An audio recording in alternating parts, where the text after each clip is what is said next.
Saya sendiri saksi hidup, saya pernah nganter 16 santri itu dugem di tempat pelacuran terbesar di Indramayu.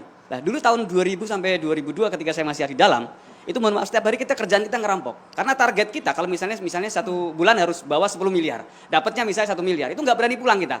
Kalau pulang, lepas baju, dicambuk kalau belum berdarah belum penting. Kita di NI-nya mohon maaf, memang nggak boleh ngerokok, nggak boleh pacaran, nggak boleh berzina, kalau nggak punya duit. Kalau punya duit itu semua bisa dilakukan. Ada namanya majelis tahkim berhukum.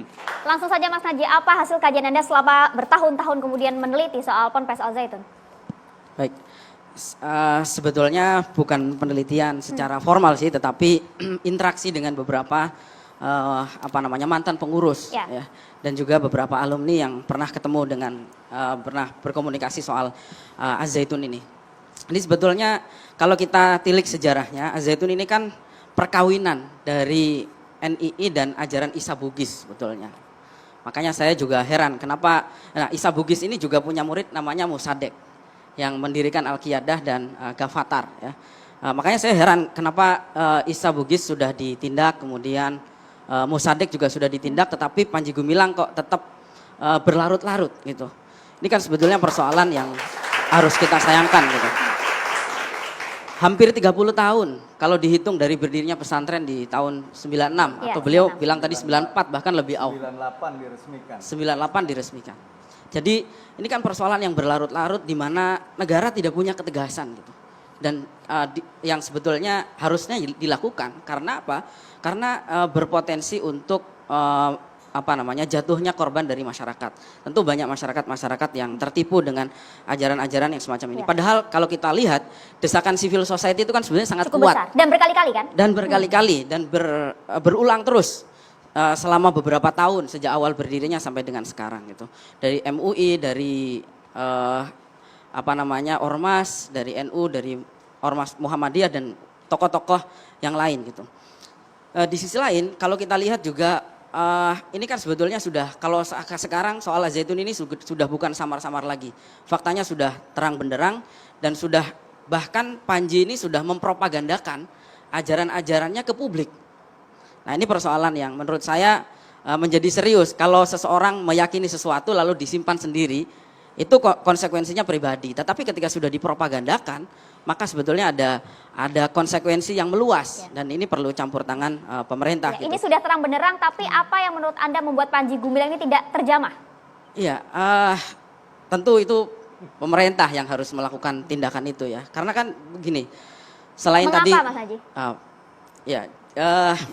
Nah ini mestinya pemerintah, kalau kita ini kan masyarakat tidak tahu proses yang terjadi di dalam pemerintahan. Misalnya ada beberapa kasus di mana Panji Gumilang dilaporkan, kemudian laporannya tidak diproses. Ada apa gitu?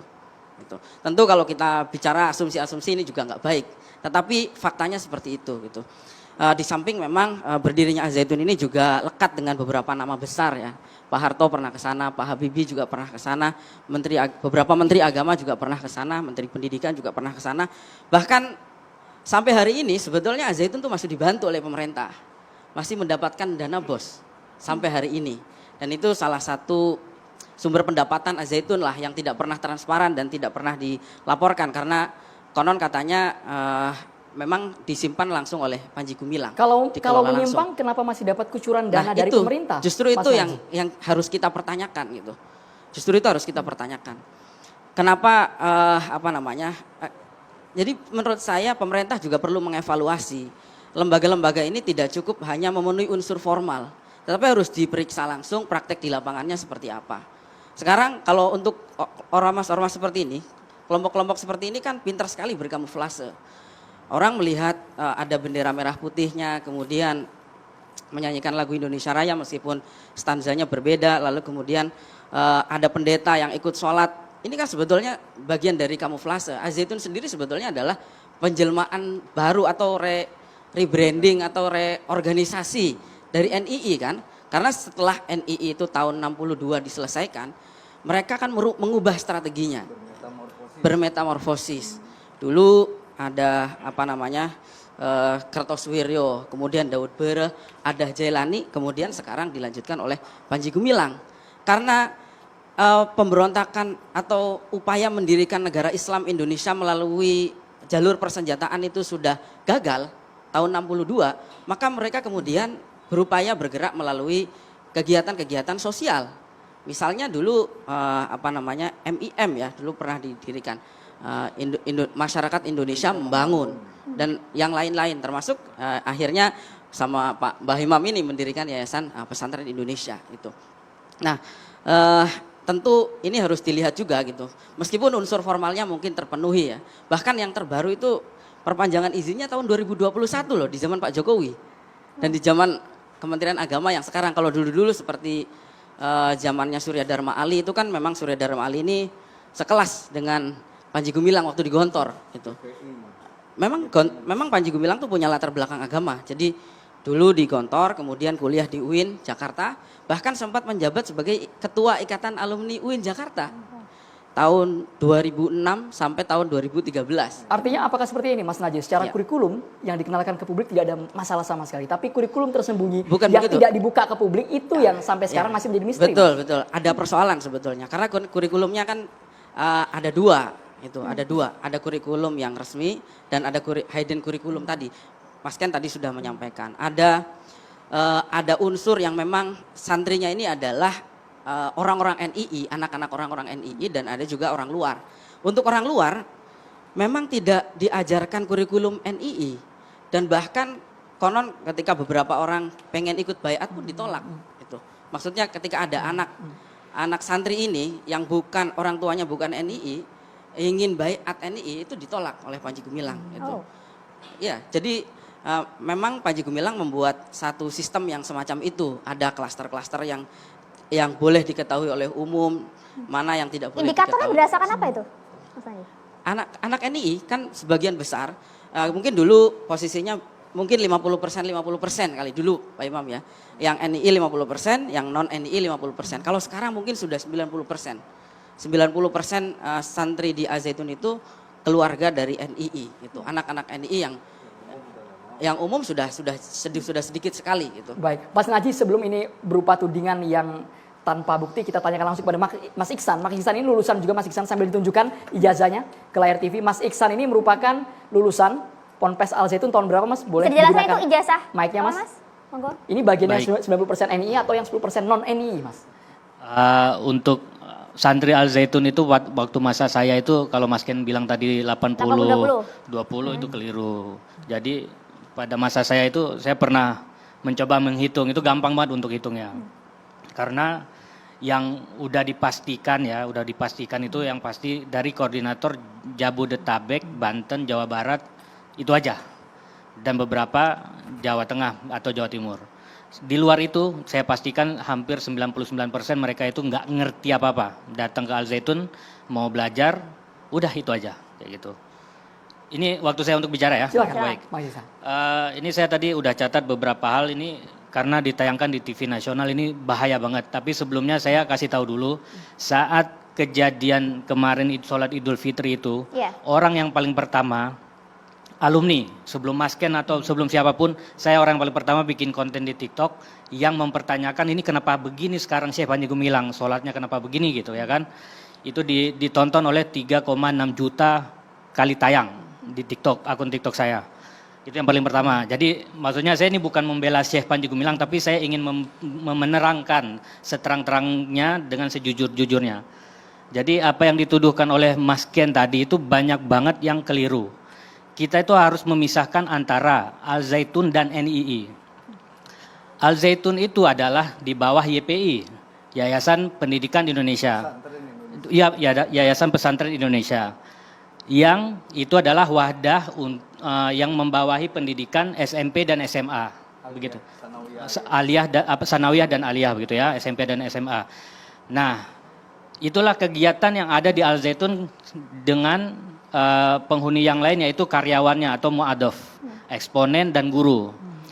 Dipastikan santri adalah satu-satunya yang nggak ngerti apa-apa tentang NII. Walaupun mungkin orang tuanya tuh ada beberapa persen yang terafiliasi dengan NII. Berapa persen itu, Mas? Kalau di angkatan saya 50-50 Mbak, 50-50. Jadi di kalangan santri itu kita kenalnya dengan santri dalam, santri luar. Oke, kalau Anda santri dalam atau luar? Saya santri dalam, makanya saya tahu ngerti betul gitu. Nah, jadi hari ini itu yang paling berdampak dengan apa yang terjadi adalah kami sebagai alumni Al Zaitun. Karena satu-satunya yang legal atau formal terlihat di masyarakat itu ya kami gitu. Kami punya ijazah, kami di profil Facebook, di LinkedIn apa semuanya kami pernah sekolah di Al Zaitun. Begitu. Dicantumkan Mas ya? Ya dicantumkan gitu ya. Nah kami posisinya sekarang tuh seperti sandwich. Kami nggak setuju dengan Syekh Panji Gumilang apa yang Syekh Panji Gumilang lakukan sekarang. Tapi juga kami bukan apa yang seperti yang dituduhkan oleh Mas Ken. Yang bagian mana Mas? Yang tidak Mas Ken itu sesuai? selalu bilang di sana itu bicara tentang ibadahnya sholatnya nggak diwajibkan, puasanya juga nggak diwajibkan. Ibadah haji tadi? Nah, ibadah haji juga. Jadi praktek-praktek itu Mas Ken tidak diaplikasikan ke santri atau yang bersekolah di sana. Jadi kalau Mas Ken dipraktekkan itu di mana gitu. Jadi bukan Al Zaitun kan gitu. Di Al Zaitun itu nggak ada praktek-praktek yang demikian gitu. Jadi adapun praktek yang Mas Ken maksud mungkin yang di luar Al Zaitun yang satu di pun teritorial. tidak ada yang benar itu Mas Iksan? Apa? Yang tadi disebutkan oleh Mas Ken satu pun tidak ada yang betul? Tidak ada yang betul, apalagi yang tuduhan di podcastnya Mas Ken yang mengatakan bahwa jika membayar 2 juta dipersilahkan zina, ya salam. Zaman Anda itu tidak ada ya? Itu tuduhan yang paling mengerikan buat kami, itu kami sakit hati betul itu. Kami sebagai alumni ya yang pernah belajar 6 tahun di sana itu, ini orang kok berani-beraninya bicara kayak gitu, ini kita dituduh apa sama lingkungan kita, apa tetangga kita, sama orang tua kita, mertua kita, semuanya kayak Anda gitu. dari tahun berapa hingga tahun berapa? Saya dari itu? tahun 2000 sampai 2006. Itu tidak benar, tidak ada sama Itu sekali tidak ada aktivitas benar sama keagamaan sekali. seperti itu? Jadi saya berani mengatakan ini ada Abi Imam yang hidup bersama saya di sana selama 6 tahun saya di sana. 6 tahun saya di sana itu syariat Islam itu benar-benar diaplikasikan. Ya, saya untuk khotib Jumat aja itu saya harus melewati 2 pintu yang diseleksi betul materi materi dari khutbah saya itu harus diseleksi betul sampai lolos gitu, materinya itu nggak menyimpang dari syariat kayak gitu, nggak seperti hari ini. Makanya kalau hari ini tuh saya juga bingung itu, makanya kami alumni yang hari ini tuh bingung kenapa melihat khotibnya baca bahwa Al-Quran itu bukan kalamullah gitu. Qala Rasulullah fil Qur'anil Karim kayak gitu. Ya salah lah, itu kan kalamullah, mana ada qala Rasulullah. Jadi kalau menurut Mas Iksan, kalau yang sekarang kan bahkan muazin saja bukan menghadap ke kiblat tapi menghadap ke para santri. Ya. Kemudian ada imam yang mungkin perempuan juga. Itu ada videonya Mas, viral pula di media sosial. Tidak bisa dibantah kalau sudah viral di medsos Mas. Betul. Makanya saya nggak akan membantah apa yang terjadi Sekarang. yang ada di video yang hari ini. Jadi Al Zaitun hari ini setidaknya itu saya perhatikan di Facebooknya pengurus petinggi di sana itu dari tahun 2019 apa 18 mereka tuh udah joget-joget nyanyi-nyanyi Yahudi itu di Al Islah itu di Hotel Islah itu udah. Saya udah merhatiin beberapa sahabat saya juga kita sesama alumni untuk coba nge-share di Facebook gitu ya, memang belum viral gitu. Kayak Kejanggalan itu mulai terasa di tahun-tahun berapa Mas Iksan? belakangan inilah 2018 2019 ini. Oke, bagaimana kemudian Anda bisa menggambarkan, menganalogikan lah paling tidak ada 2 kurikulum berbeda tadi disampaikan di dalam Al Zaitun ini agar gamblang bisa kami terima. Oke, kurikulumnya itu normal semuanya, sesuai dengan yang direkomendasikan oleh Departemen Agama. Terus kalau kata Ustadz siapa tadi? Mas Najib. Ya, ada perbedaan antara santri yang orang tuanya itu NII dengan santri yang orang tuanya bukan NII. Nggak ada sama sekali perbedaan perlakuan atau apapun terhadap kami itu nggak ada sama sekali. Terus nggak ada juga kajian khusus tentang NII di Al Zaitun itu nggak pernah ada. Kita belajar kitab itu yang berhubungan dengan agama semuanya tuh kitab diadopsi dari pesantren Gontor. Kalau adapun kami belajar kitab, satu-satunya kitab itu adalah Bulughul Mahram atau kitab kuning gitu. Atau jangan-jangan Mas Iksan bukan satu orang yang terpapar dengan kurikulum tersembunyi tadi Mas?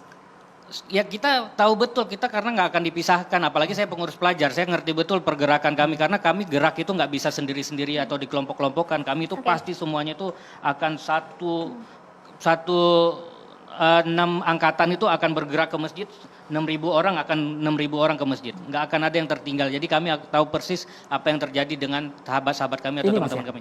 Anda sempat melihat video ini Mas? Nah ya ini kan kalau ini kan yang kemarin ini yang lagi nyambut Indramayu. demo. Oke. Nah jadi kalau mau diceritakan mau dibuka ya saya sudah pernah katakan bahwa Al Zaitun itu seperti kapal yang ada di permukaan yang semua orang bisa naik Mas, yang dilengkapi fasilitas dengan tujuannya.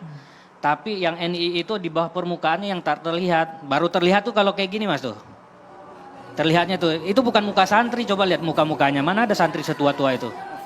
Terus mana ada juga penghuni mereka juga habis acara ini pada pulang ke tempat masing-masing, mereka tuh bukan korban gitu. Oke. Mereka ini siapa Mas? Mereka ini siapa? Karena kan di dalam Ya lingkungan ini Ponpes. mereka ini adalah orang-orang seperti Mas Ken zaman dulu yang balik ke teritorialnya masing-masing, kemana, ke Bekasi, ke Jawa Tengah, kemana-mana nyari duit lagi dia. Tuh.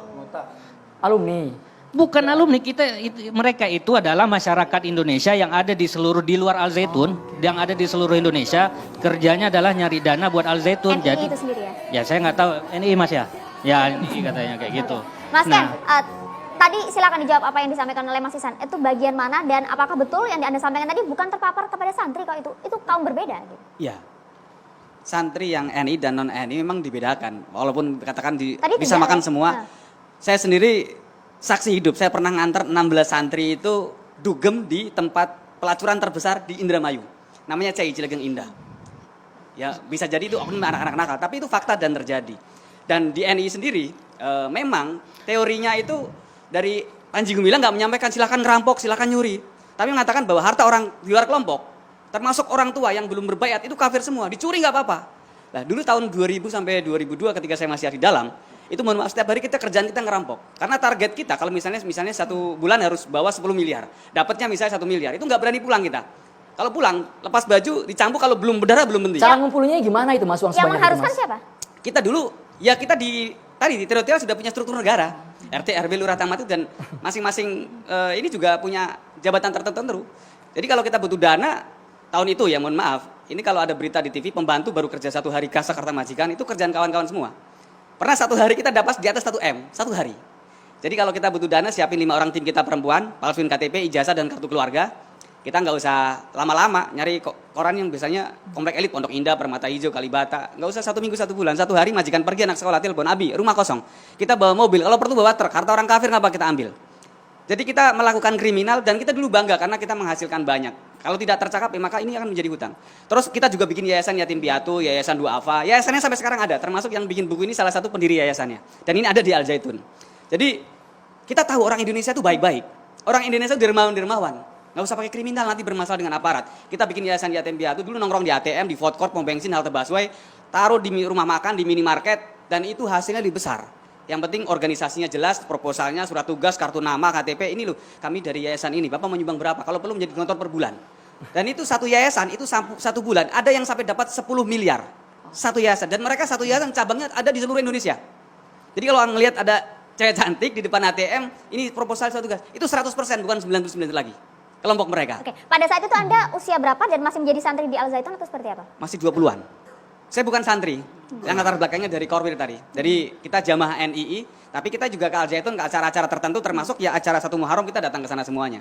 Tapi kita juga mendengar informasi, katanya orang-orang yang di teritorial ini kan yang punya prestasi akan menjadi jabatan tertentu di Al Zaitun, termasuk muadhof. Itu 100% muadhof itu adalah orang NII, termasuk eksponen. Tapi ada guru yang memang didatangkan dari luar, ngajar, selesai ngajar pulang. Dan itu ada yang guru nggak ngerti NII sama Mas sekali. Ken, tapi kan itu hanya segelintir Mas ya. 16 santri itu bukan dipukul rata juga atas nama Ponpes Al Zaitun semua kan? Kita di Oknum-oknum NII-nya, kecil, Mas. kita di NII-nya mohon maaf, memang nggak boleh ngerokok, nggak boleh pacaran, nggak boleh berzina, kalau nggak punya duit. Kalau punya duit itu semua bisa dilakukan. Ada namanya majelis tahkim berhukum. Tapi Bahkan apakah itu ada- diajarkan kepada santri, Mas? Itu pertanyaannya. Untuk yang orang tuanya NII itu diajarkan. Diajarkan. Untuk orang tuanya yang NII ya. Kalau yang non saya nggak tahu karena informasinya tidak. Ada sampai sahabat saya Tapi itu Mas- untuk Mas- butuh bentar dulu. Untuk butuh infak karena tidak berani melakukan kriminal. Itu mohon maaf sampai jual diri demi infak. Mereka yang penting ini harta kafir dalam perjuangan namanya fai. Boleh kita pakai untuk perjuangan termasuk nyuri dan lain sebagainya. Dan ini banyak orang tua yang anaknya terpapar di kalangan mahasiswa. Itu nggak tahu. Tiba-tiba pulang ke rumah. Misalnya saya dengan gemas nasi. Pak, saya ngilangin laptopnya Pak Ken. Iya anak bapak ngilangin laptop. Anak yang ngaku, yang punya laptop ngaku akhirnya dikasih 10 juta, ada yang sampai 300 juta. Oke, oke. Jadi sampai orang tuanya itu, ada yang jual aset senilai 300 juta. Sampai sekarang kalau telepon saya sampai nangis, anaknya hilang. Tiba-tiba pulang ke rumah mengatakan bahwa dia mecahin alat pelabuhan kampus. Ini mahasiswa UGM. Dan anak yang paling pintar katanya. Beberapa Quran ini hafiz. Tiba-tiba katanya mecahin alat laboratorium. 300 juta. Temannya ngaku, ada yang aku sebagai dosen juga, iya bu, anak ibu mecahin alat berat, mohon segera diganti, kalaannya mau kita pakai. Orang tua saya menjual aset senilai 300 juta, datang ke kampus, Pak dosen, apakah betul anak saya mecahin alat tersebut? Menurut dosen anaknya sudah drop out dari kampus, anaknya terpapar NII dan sekarang menjadi bagian korwil di Al Zaitun. Mas Ihsan ini menanggapi sepertinya, Mas Ken, Ya, silakan. apa Mas Ihsan. namanya? Ya makanya saya bilang tadi yang 16 orang itu apakah mereka itu waktu lagi kegiatan di Al Zaitun itu lagi ada atau bukan gitu. Terus saya juga banyak kan apa namanya teman-teman saya pasti sahabat saya banyak yang emang orang tuanya tuh terafiliasi dengan NII. Itu juga sama sekali mereka itu nggak ada ajaran yang demikian. Setahu saya ya di NII itu juga banyak cabang-cabangnya kayak gitu. Ya mungkin Mas Ken itu apes aja ketemu NII yang ibaratnya yang ekstrimnya. Artinya kan ada di sana ya.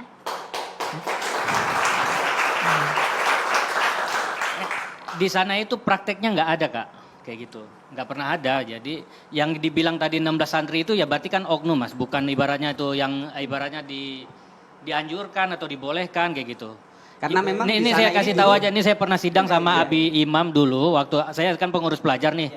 Kalau ada santri indisipliner Mas, saya bersidangnya tuh dengan eksponen gitu, dengan Abi Imam, dengan satu dewan guru. Jadi ada tiga pihak untuk nyidangin kalau ada santri yang indisipliner. Salah satu santri yang indisipliner itu kan biasanya mencuri, berantem. Satu lagi itu adalah mesum Mas. Mesum itu cuma pegang tangan aja di sana itu udah sampainya tuh ke tingkat eksponen, bukan diluruskan sama ustadz, tapi itu udah pelanggaran besar untuk pegang tangan aja gitu. Mas Ken. Jadi gini, Di NII dulu Mas ada Ken. namanya sistem sel. Jangankan dengan Jadi yang kita lain ini- kelompok, makanya yang kita harus satu kelompok Mas, saja kita nggak boleh saling Mas, kenal. makanya kita bicara dulu NII apa santri Al Zaitun, itu dua hal yang berbeda Mas. Makanya yang saya bahas itu anak yang orang tuanya NII. Nggak Artinya ada. santri Al Zaitun Nggak maksudnya ada Mas. sebagian. Karena mungkin Saya Mas 6 Iksan tahun ini ini yang dari ijazah non saya. NII. coba ini saya yang orang tua. Nah, nih. yang Silakan, orang Pak Imam. Silakan, Silakan. Pak Imam. Tua nih.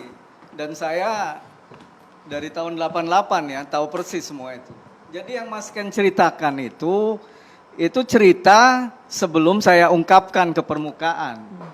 Dan juga di Bang Karni Ilyas dulu, di Jakarta Lawyers Club ya. 13 tahun yang lalu Pak ya? Ya, 13 tahun yang lalu. Dan itu modus itu udah nggak ada lagi. Gitu, tentang apa namanya, jual diri, apa itu dulu cerita di Lampung, iya. Sekarang udah nggak ada lagi. Panji Gumilang ini bukan orang bodoh gitu ya. Setelah semuanya diungkap, dia modusnya nggak begitu lagi. Sekarang itu yang ada di teritorial itu nyari uang pakai kotak amal, itu aja. Praktek-praktek nipu apa sudah nggak ada lagi, udah nggak berjalan karena sudah saya ungkapkan 13 Mbak tahun Imam, yang apa yang lalu. membuat doktrin itu begitu kuat? Sesaat lagi Mbak Imam ditanggapi. Kita harus jeda hanya di catatan demokrasi pemirsa.